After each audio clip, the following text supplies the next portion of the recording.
नमस्कार, स्वागत है आपका अजीत अंजुम जी के प्लेटफॉर्म पर। मैं हूं नीलू व्यास। इतने दिन से तिरुपति के प्रसाद का जो लड्डू था वो विवादों में घिरा हुआ था। आज उस विवाद पर थोड़ा सा जो हलचल थी उसको रोक दी है सुप्रीम कोर्ट ने, ये कहते हुए कि उस पूरे लड्डू विवाद के पीछे जो मसला था कि उस लड्डू में गोमांस, मछली का तेल, ये सारी चीजें मिली हुई हैं, उसको लेकर सुप्रीम कोर्ट ने एक इंडिपेंडेंट स्पेशल इन्वेस्टिगेशन टीम के लिए ऑर्डर किया है। अब ये जस्टिस बी.आर. गवई और जस्टिस के.वी. विश्वनाथन की बेंच ने एक इंडिपेंडेंट एसआईटी बनाने की घोषणा की है। उसमें उन्होंने कहा है कि ये जो इंडिपेंडेंट एसआईटी होगी, ये सारे एलिगेशंस, जितने भी आरोप लगे थे कि इसमें एनिमल फैट मिलाया गया था उस लड्डू के प्रसाद में, इन सारी चीजों को वो उसकी जांच करेगा। अब सबसे बड़ी बात यह है कि इस इंडिपेंडेंट एसआईटी में कौन कौन है। आपको याद होगा कि चंद्रबाबू नायडू, जो कि आंध्र प्रदेश के सीएम हैं, उन्होंने खुद ही पहले अपने तरीके से, अपने तरफ से एक एसआईटी का गठन किया था। तो उस एसआईटी को डिसबैंड नहीं किया जाएगा, लेकिन उसको रिप्लेस किया जा रहा है। किनसे रिप्लेस किया गया है? आज के ऑर्डर के मुताबिक इसमें एक इंडिपेंडेंट एसआईटी में जो मेंबर्स हैं वो 2 ऑफिसर्स होंगे सीबीआई के, 2 ऑफिसर्स सीबीआई के, 2 ऑफिसर्स होंगे आंध्र प्रदेश पुलिस के, और एक सीनियर अफसर रहेगा food standards and safety of authority of India, यानी कि जो फूड सेफ्टी का काम जो लोग देखते हैं, जो सेंट्रल नोडल एजेंसी है फूड सेफ्टी पर, FSSAI जिसको कहते हैं, food safety standards authority of India, तो वो भी एक सदस्य होगा। और इस पूरी कमिटी को सुपरवाइज करने वाला व्यक्ति होगा सीबीआई का डायरेक्टर। यानी कि ये जो गठन है इंडिपेंडेंट एसआईटी, जिसको सुप्रीम कोर्ट द्वारा बनाया गया है, इसमें 2 अफसर होंगे सीबीआई के, 2 अफसर आंध्र प्रदेश पुलिस के, एक सीनियर अफसर होगा FSSAI यानी कि फूड सेफ्टी का अफसर होगा, और इस पूरी कमेटी का देखरेख, उसका सुपरविजन सीबीआई डायरेक्टर के हाथ होगा। इसके अलावा सुप्रीम कोर्ट ने यह भी कहा है कि हम नहीं चाहते कि कोर्ट एक पॉलिटिकल प्लेग्राउंड के रूप में तब्दील हो जाए, क्योंकि देखा जा रहा था कि जगन वर्सेस चंद्रबाबू नायडू की जो राजनीति है वो कोर्ट के अंदर किस तरीके से बेकाबू हो रही थी। क्योंकि जगन रेड्डी के जो लोग थे, उनका ये कहना था कि उन पर गलत आरोप लगाया जा रहा है, ये एक पॉलिटिकल माइलेज उठाने की कोशिश कर रहे हैं चंद्रबाबू नायडू, और चंद्रबाबू नायडू ये बताने की कोशिश कर रहे थे कि देखिए वो एक क्रिश्चियन मुख्यमंत्री थे और उन्होंने कितना बड़ा पाप कर दिया तिरुमला मंदिर के अंदर, यानी कि तिरुपति के अंदर जो लड्डू का जो प्रसाद है, प्रसादम जिसको कहते हैं, उसमें फिश ऑयल है, लाड है और गोमांस है, ये सारी चीजें उन्होंने बताने की कोशिश की थी। हालांकि अगर आप पिछली बार देखें तो सुप्रीम कोर्ट की जो पिछली हियरिंग थी, उस हियरिंग में सुप्रीम कोर्ट ने जमकर चंद्रबाबू नायडू को लताड़ लगाई थी। और चंद्रबाबू नायडू को क्या कहा था? आज मैं इस बात को इसलिए बता रही हूं क्योंकि अब जो आगे की जांच होगी वो इसी दायरे में होगी।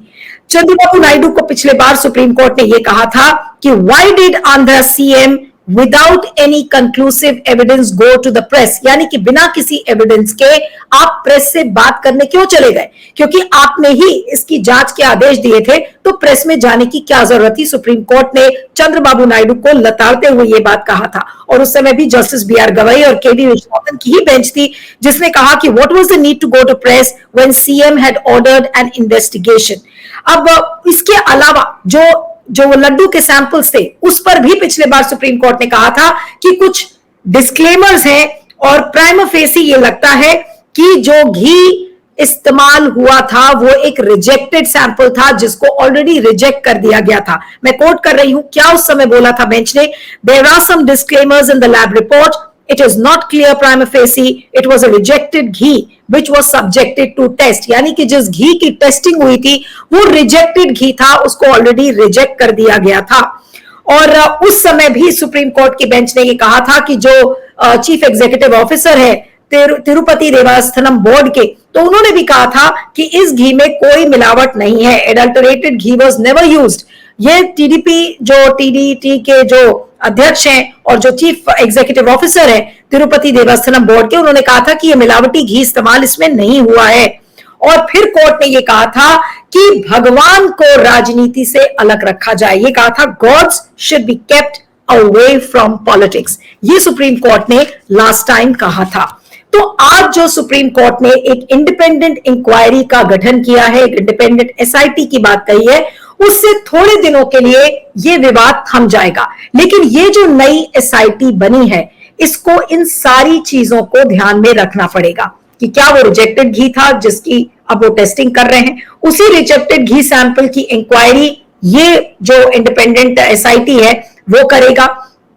दूसरी बात यह है कि आज के ऑर्डर ने एक बार जगन और चंद्रबाबू नायडू को एक तरीके से शांत करा दिया है कुछ दिनों तक कि आप इस विवाद पर कुछ नहीं बोलेंगे, और अगर वो बोलेंगे तो ये कंटेम्प्ट ऑफ कोर्ट माना जाएगा। तो एक तरीके से जो पूरा ये विवाद खड़ा हो गया था, लड्डू विवाद जिसको कहे, जिसको लेकर बयान, आरोप प्रत्यारोप, ये पूरा जो एक सिलसिला देखा गया था, आज सुप्रीम कोर्ट की इंडिपेंडेंट इंक्वायरी ने इसको एक तरीके से ठंडा कर दिया है, क्योंकि इसको समय लगेगा और समय लग के जो भी रिपोर्ट आएगी उस रिपोर्ट के मुताबिक आगे की राजनीति होगी। लेकिन अगर यह कहा जाए कि क्या राजनीति खत्म हो जाएगी, ये कहना थोड़ा सा मुश्किल है। शांत जरूर किया इस इंडिपेंडेंट इंक्वायरी ने, और जो इंडिपेंडेंट एसआईटी है वो थोड़े दिनों के लिए जगन रेड्डी और चंद्रबाबू नायडू को शांत करेगी, लेकिन इसकी राजनीति अब और ज्यादा बड़ी होगी, और वो राजनीति होगी केंद्र और चंद्रबाबू नायडू के बीच में। क्योंकि अब आप ये देखिए कि जो गठन है एसआईटी का, उसमें 2 सीबीआई के अफसर हैं। सीबीआई है केंद्रीय जांच एजेंसी, इसकी बागडोर किसके हाथ में है? मोदी सरकार के हाथ में है। 2 एपी के पुलिस ऑफिसर्स हैं, जिसको कहा जा रहा है कि इसमें बैलेंसिंग एक्ट होगा। 2 पुलिस ऑफिसर्स आंध्र प्रदेश के भी हैं, लेकिन जो तीसरा अफसर है वो food safety standards authority of India का है, वो भी भारत सरकार के अधीन आता है। तो यानी कि लार्जली अगर आप देखें, ज्यादातर जो पूरी बागडोर है वो केंद्र में के हाथों में है। तो अब मोदी जी अगर चाहें तो वो चंद्रबाबू नायडू को अपनी उंगलियों पर नचा सकते हैं, या अंग्रेजी में जो एक फ्रेज है कि चंद्रबाबू नायडू को एक, ये जो लड्डू विवाद है इसको बार्गेनिंग चिप की तरह इस्तेमाल कर सकती है मोदी सरकार, कर सकती है। इस चीज को मैं अंडरलाइन कर रही हूं, मैं ये नहीं कह रही हूं कि करेगी, लेकिन वो कर सकती है। और वो इसका आधार क्यों है, ये मैं बात क्यों कह रही हूं, क्योंकि आपने देखा कि जब से लड्डू विवाद हुआ, पवन कल्याण जो कि आंध्र प्रदेश के डिप्टी चीफ मिनिस्टर हैं, वो जो हिंदुत्व का एजेंडा जिस तेजी से बढ़ाने की कोशिश कर रहे हैं, और ये मत भूलिए पवन कल्याण को मोदी जी बहुत पसंद करते हैं, और पवन कल्याण के जरिए ही आंध्र प्रदेश में हिंदुत्व की राजनीति की जो जड़ें हैं उनको बोया जा रहा है। और कई लोग इस बात को आंध्र प्रदेश में भी मानते हैं कि पवन कल्याण जिस रास्ते पर चल चुके हैं, वो यूपी के योगी आदित्यनाथ अगर हैं तो आंध्र प्रदेश के योगी आदित्यनाथ की जगह पवन कल्याण लेना चाह रहे हैं। आंध्र के कई और तेलंगाना के जो रिपोर्टर्स जो इसको फॉलो करते हैं पवन कल्याण को बहुत क्लोजली, उनका यह मानना है कि पवन कल्याण के जरिए बीजेपी चाहती है कि जो हिंदुत्व का एजेंडा है वो कारगर साबित हो आंध्र प्रदेश में। तो अगर ये मंशा है तो लड्डू विवाद के जरिए क्या पता कि चंद्रबाबू नायडू को साइडलाइन करने की भी एक योजना बीजेपी बना सकती है। मैं ये एक पॉसिबिलिटी आपके सामने रख रही हूं क्योंकि ऐसा होता हुआ दिख रहा है, और इसी के आधार पर मैं ये कह रही हूं कि लड्डू विवाद में चंद्रबाबू नायडू को एक बार्गेनिंग चिप की तरह इस्तेमाल कर सकती है मोदी सरकार। ये एक इसकी पॉलिटिक्स है। दूसरा, अब मैं आपको ऑर्डर के बारे में भी बताना चाहती हूं कि आज के ऑर्डर में क्या लिखा है, कुछ उसकी बातें भी समझ लेते हैं तो उससे और चीजें क्लियर हो जाएंगी। अब ऑर्डर पर आती हूं मैं। ऑर्डर की लाइन है, थोड़ा सा कुछ लाइन आपको कोट करूंगी, फिर मैं एक्सप्लेन करूंगी। जो कोर्ट ने ऑर्डर डिक्टेट किया लास्ट में, पहले बहस हुई जिसमें कि सिद्धार्थ लूथरा जो कि तिरुपति देवस्थानम बोर्ड के जो वकील थे उन्होंने भी बोला, कपिल सिब्बल थे जो बाकी पिटिशनर्स को रिप्रेजेंट कर रहे थे उन्होंने भी बोला, सोलिसिटर जनरल तुषार मेहता थे उन्होंने भी कमेंट किया। उन सारे कमेंट्स के बाद इस ऑर्डर को पढ़ा गया और यूनानिमसली सब लोग अग्री कर रहे थे कि एक इंडिपेंडेंट एसआईटी बनानी चाहिए। लेकिन अब ऑर्डर की लाइन ध्यान से पढ़िए। FIR has been registered alleging that the ghee supplied in 2 tankers on July 6th and in 2 tankers on July 12th by the same supplier was adulterated. FIR किस आधार पर दर्ज हुई थी? एफआईआर दर्ज हुई थी 2 दिन के सैंपल्स के आधार पर, 1 जुलाई 6 का और 1 जुलाई 12 का। दो टैंकर्स में वो घी आया था और ये बताया जा रहा था कि वो एडल्टरेटेड है। It is the allegation in the FIR that the adulterated ghee was used in the manufacture of prasadam laddus. The allegation in the FIR has the potential of hurting the sentiments of crores of people residing worldwide. इस चीज को court दोबारा underline कर रहा है कि सिर्फ भारत में ही नहीं बल्कि विश्व के जितने भी अनुयायी हैं तिरुपति बालाजी के, उनकी सेंटिमेंट्स, उनकी भावनाएं आहत हो रही हैं, इसलिए कोर्ट ने इस तरीके का ऑर्डर दिया है। On the last date, we had requested the learned Solicitor General of India, Tushar Mehta, to take instructions as to whether the investigation can be continued by the SIT, which was appointed by the state government. Shri Mehta, on instruction, stated he has pondered about the credentials of the members of the SIT, and all the members of the SIT have a good reputation. यानी कि तुषार मेहता ये कह रहे हैं कि जो SIT Chandrababu Naidu ने बनाई थी उसके मेंबर्स की जो क्रेडिबिलिटी है उस पर डाउट नहीं किया जा सकता, हम उसी तरीके से आगे बढ़ेंगे। He therefore stated that the investigation can be conducted by the state SIT. He however submitted that this court can appoint an officer of the center to supervise the SIT. ये लॉजिक बता रही है ये bench supreme court की कि हमने इस independent SIT का गठन क्यों किया, क्योंकि तुषार मेहता ने लास्ट टाइम ही कहा था कि जो एसआईटी के मेंबर्स हैं उनकी क्रेडिबिलिटी पे हमें डाउट नहीं है, लेकिन खुद ये चीज उन्होंने सजेस्ट की थी कि एक सीबीआई की तरफ से या कोई ओवरऑल सुपरविजन के लिए केंद्र की तरफ से ये बंदा होना चाहिए, और वो केंद्र की पैरवी करते हैं तो ये जाहिर सी बात है कि वो बोलेंगे। तो बेंच ने बाद में ये लिखा है ऑर्डर में कि we have not gone into the allegations and counter allegations, we clarify that we will not permit the court to be used as a political battle ground, यानी कि कोर्ट को हम एक राजनीतिक अखाड़ा नहीं बनने देंगे, इस बात को बेंच ने बिल्कुल साफ कहा है। However, in order to assuage the feelings of crores of people, we find that the investigation must be conducted by an independent SIT, by the representatives of the CBI, the state police and the FSSAI. यानी कि पूरे विश्व के जो लोग तिरुपति बालाजी में आस्था रखते हैं उनकी भावना को देखते हुए हमने एक इंडिपेंडेंट एसआईटी का गठन किया है, जिसके मेंबर्स कौन कौन है मैंने आपको ऑलरेडी बता दिया है। We further direct that it is appropriate that the investigation is carried out under the supervision of the CBI director, यानी कि सीबीआई का जो डायरेक्टर है, सीबीआई का निदेशक है, उसके सुपरविजन में ये सारी इंक्वायरी होगी। We clarify, अब ये बात ध्यान से देखिएगा, we clarify that our order should not be construed as any reflection on the independence और fairness of the SIT members. Bench अपने तरफ से ये कह रही है कि भाई आप अपने निष्कर्ष पर मत पहुंचिएगा कि हम जो एसआईटी, स्टेट एसआईटी के जो मेंबर्स थे उनकी विश्वसनीयता पे हम सवाल खड़े कर रहे हैं, इस ऑर्डर को उस तरीके से ना लिया जाए।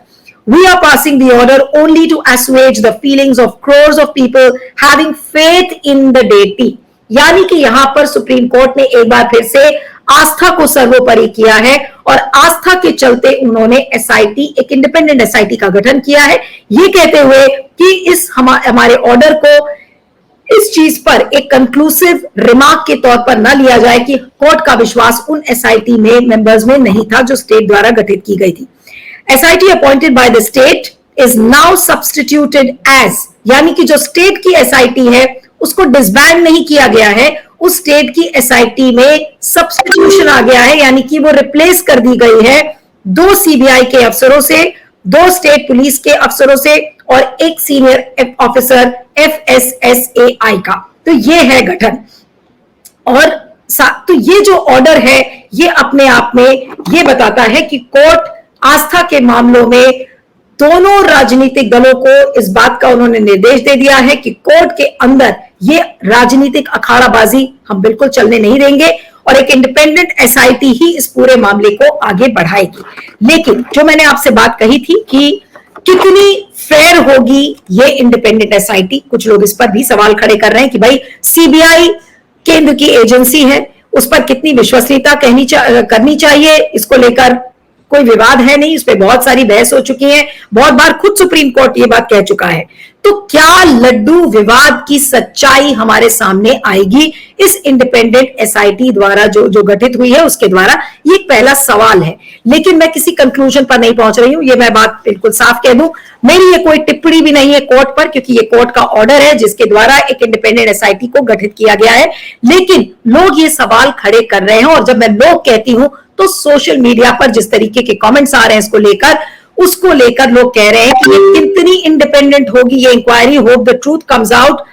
लेकिन ये जरूर एक जीत है हिंदू राइट विंग एक्टिविस्ट के लिए, क्योंकि हिंदू मंच के जो लोग थे, जो हिंदुत्व की जो राजनीति कर रहे थे, वो उनकी ये एक बड़ी जीत माना जा रहा है।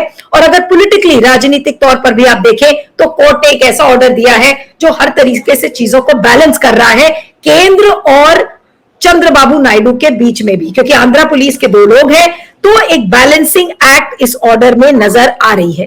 लेकिन जो रिजेक्टेड सैंपल वाली बात है कि जो एक रिजेक्टेड सैंपल था उसको टेस्ट कराया गया था, यानी कि जो ये फाइनल रिपोर्ट आएगी एसआईटी की, जो इंडिपेंडेंट एसआईटी की, तो क्या ये जगन के लिए क्या ये हानिकारक हो सकती है? क्योंकि कोई भी इसकी रिपोर्ट होगी, चाहे इस तरफ चाहे उस तरफ, जगन रेड्डी इसको कैसे लेंगे? मान लीजिए कि रिपोर्ट कहती है कि नहीं ये सैंपल्स में मिलावट थी, तो फिर जगन का राजनीतिक करियर क्या वाकई में दांव पर आ जाएगा? क्योंकि लोग जगन को ही ब्लेम करेंगे। और दूसरी बात यह है कि अगर कुछ नहीं मिलता तो जाहिर सी बात है कि चंद्रबाबू नायडू के ऊपर सवाल खड़े होंगे, और सुप्रीम कोर्ट ने पहले ही सवाल खड़े कर दिए कि जब आपने इन्वेस्टिगेशन किया था तो आपने इस तरीके की टिप्पणी प्रेस में जाकर क्यों की, आपने लोगों की आस्था के साथ खिलवाड़ क्यों किया? तो ये दोनों तरफ से ये ऑर्डर एक बैलेंसिंग एक्ट है जो पॉलिटिकल बैलेंसिंग भी अपने आप में करता है। लेकिन जो बात हम नायडू और जगन की बार बार कह रहे हैं कि नायडू और जगन को अभी थोड़े दिनों तक चुप रहना पड़ेगा, अगर वो चुप नहीं रहते तो एक कंटेम्प्ट ऑफ कोर्ट माना जाएगा। लेकिन अब बहुत इंटरेस्टिंग होगा ये देखना कि किस तरीके से केंद्र और चंद्रबाबू नायडू के बीच में राजनीति होती है। अभी तो फिलहाल मोदी जी को नायडू जी की जरूरत है, लेकिन नायडू जी को किस शातिर तरीके से दरकिनार करके और पवन कल्याण को भी आगे लाया जा सकता है, उस चीज को हमें ध्यान में रखना चाहिए। और जिस तरीके से पवन कल्याण लगातार अपने पैर पसारने की कोशिश कर रहे हैं, हिंदुत्व की राजनीति के जो पंख है उसको वो फैलाने की कोशिश कर रहे हैं, तो ये ताजुब नहीं होगा कि चंद्रबाबू नायडू को कब किनारे कर दिया जाए ये उनको पता भी नहीं चलेगा। हालांकि वो सीएम है और इस तरीके का काम हो सकता है कि बीजेपी तुरंत ना करे, लेकिन बीजेपी के पास ये एक बार्गेनिंग चिप आ गया है नायडू को कंट्रोल में रखने का। नायडू को जब चाहे तो बीजेपी दरकिनारी कर सकती है, नायडू को एक बार्गेनिंग चिप की तरह इस्तेमाल कर सकती है, क्योंकि इसमें लाखों करोड़ों वोटर्स, यानी कि वो वोटर्स जो कि तिरुपति बालाजी में आस्था रखते हैं, उनका एक तरीके से ये वोट बैंक है जिसकी चाबी अब केंद्र के हाथ में है, और वो चंद्रबाबू नायडू को जैसे भी चाहे वो नचा सकते हैं। लेकिन इस इंडिपेंडेंट एसआईटी की रिपोर्ट क्या कहती है उस पर सुप्रीम कोर्ट का फाइनल ऑर्डर होगा। ये तो अभी एक इंटरिम ऑर्डर आया है, ये लेकिन फाइनल ऑर्डर नहीं है। जब ये इंडिपेंडेंट एसआईटी अपनी रिपोर्ट देगा तब सुप्रीम कोर्ट का फाइनल जजमेंट होगा। लेकिन तब तक लड्डू विवाद थोड़ा सा ठंडा पड़ता हुआ दिख रहा है, लेकिन अब देखना होगा कि जो राजनीतिक चालें हैं वो लोग कैसे चलते हैं। बीजेपी की राजनीतिक चाल, पवन कल्याण की राजनीतिक चाल, चंद्रबाबू नायडू की राजनीतिक चाल और जगन मोहन की राजनीतिक चाल, ये सारी चीजों ने आंध्र प्रदेश की राजनीति को बहुत ज्यादा रोचक बना दिया है। अब देखना होगा कि क्या कुछ होता है और एसआईटी की रिपोर्ट कब आती है। ये इंडिपेंडेंट एसआईटी जिसका निर्देशन आज कोर्ट द्वारा हुआ है, वो अपनी रिपोर्ट कब तक लाती है और फिर कोर्ट उस पर क्या फैसला सुनाता है। आप इस पर फीडबैक दीजिएगा, बने रहिएगा मेरे साथ अजीत अंजुम जी के प्लेटफॉर्म पर। Thank you.